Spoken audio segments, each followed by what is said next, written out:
Сәлеметсіздер ме, оқушылар? Қазақ тіл сабағын бастаймыз. Кітап дәптерлеріңізді ашып, күннің жады мен тақырыпты жазыңыздар. Бүгінгі сабағымыздың тақырыбы өсімдіктер әлемі деп аталады. Сабақтың оқу мақсаты әлеуметтік тұрмыстық, әлеуметтік мәдени тақырыптарға байланысты диалог монологтердегі көтерілген мәселені түсіндіру. Балалар, біз осыған дейінгі сабақтарымызда публицистикалық стильдің хат жазу, хабарлама, жарнама сияқты түрлі жанрларымен танысып, олардың құрылымымен танысып, жазу стильдерін үйренген болатынбыз. Ендеше бүгінгі сабағымыздың тыңдалым мәтіні назар аударыңыздар. Құрметті Ақтау қаласының тұрғындары мен қонақтары, сіз тосын сыйға гүл алғыңыз келе ме? Немесе жақындарыңызды қуантқанды қалайсыз ба?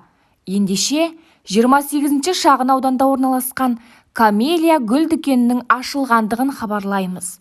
Мұнда сіздерді Голландиядан әкелген гүлдердің 5000-нан астам түрі күтеді. Дүкеніміз алғашқы 100 тұтынушыға жеңілдік көрсетпекші. Сапасы жоғары, бағасы қонымды. Асығыңыздар. Мекен жайымыз 28-ші шағын аудан Метрополис сауда кешенінің жанында.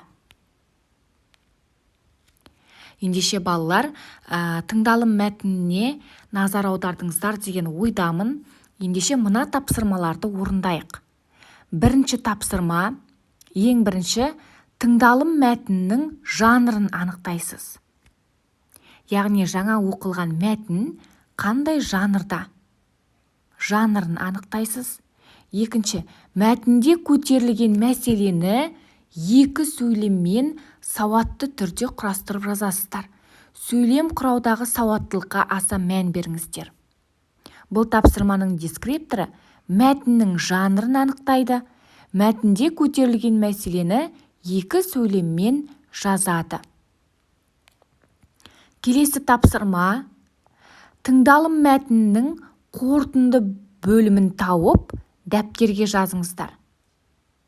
Яғни, жаңа өздеріңіз тыңдаған мәтіннің жанрын ескеріңіздер, оның құрылымдық ерекшеліктері бар, я?